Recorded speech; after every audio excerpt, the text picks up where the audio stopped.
All right, hour number 2 underway. Jason Ross in today. Carmichael Davis off. He's back with us next week. It is Wednesday. It's time to check in with UC Davis Aggies head football coach Dan Hawkins, who is kind enough to join us this morning. Coach, how are you? Good morning, guys. Searching for a W. Yeah, let's start there because obviously you guys are right there. You're so close, but the goal is to win. What's the divider? What's the separation that you're just missing right now and having your record flipped around a little bit? Yeah, I'm serving up the awesome mediocre medicine recipe, so we're trying to shake it up a little bit. Quarterback played well. I thought we did some good things. We turned it over a couple times. One on a game time drive. We turned it over in special teams. We struggled on special teams.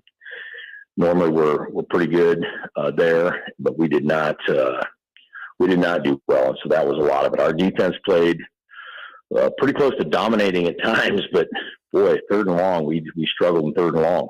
So situational football there. So yeah, we're trying to shake a few things up this week and see if we can't get out of the "hey, you were close" mode.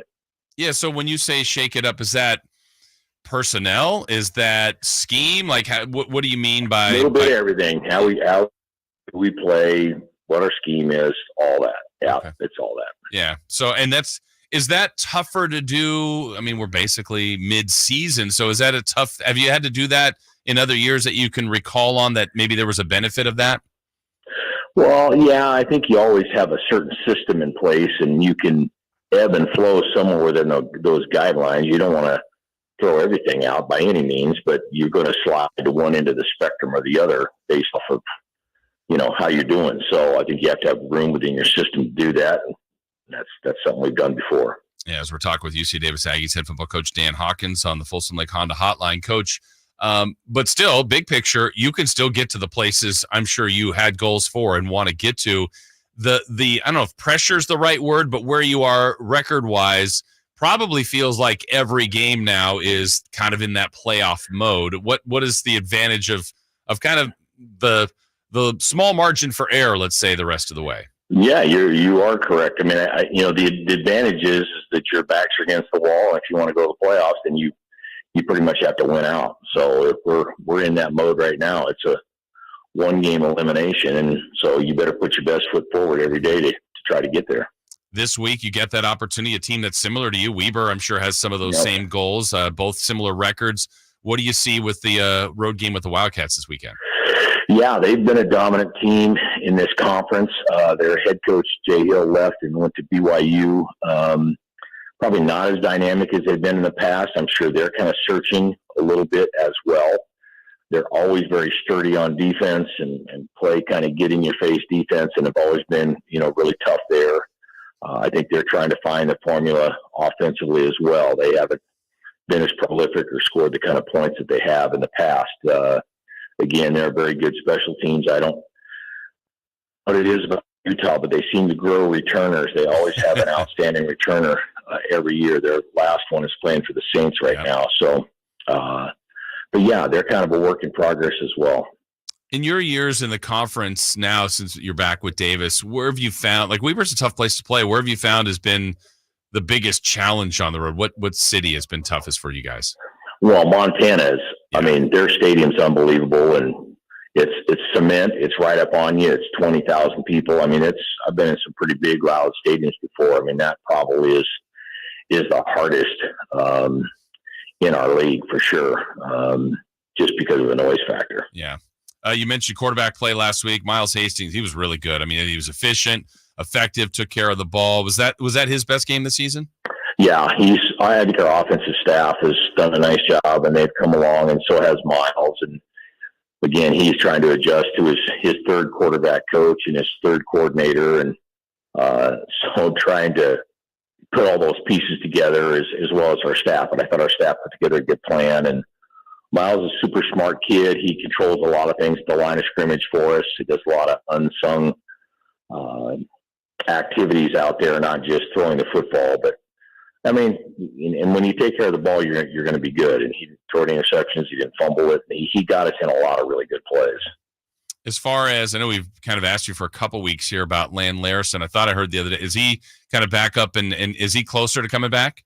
Yeah, he is running, and has done a little bit in practice this week, and we'll see where he's at. We are going to take him on the trip, so we'll see. But he's close. Talking with Dan Hawkins here, head football coach of the UC Davis Aggies. So, I mean, you're the head coach. I know special teams has always been something that you've liked, that you've been a part of. You got your hands on that. What is it about that has always kind of been important to you and intrigued you?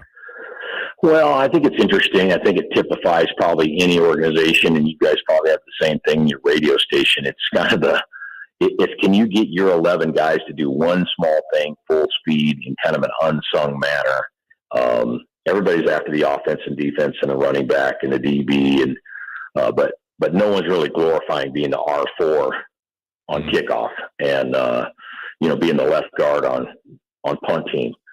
So it's kind of the unsung portion of it. You're doing a lot of things. You're a drone for the program, and then they are just really, really, really big things in the game when you add it up. And when you lose field position battle, or you don't make an extra point, or you kick a ball out of bounds, or you don't get hang time on your punt, and you can't cover it. I mean, all those things, they just throttle your whole opportunity. So I love that part about it.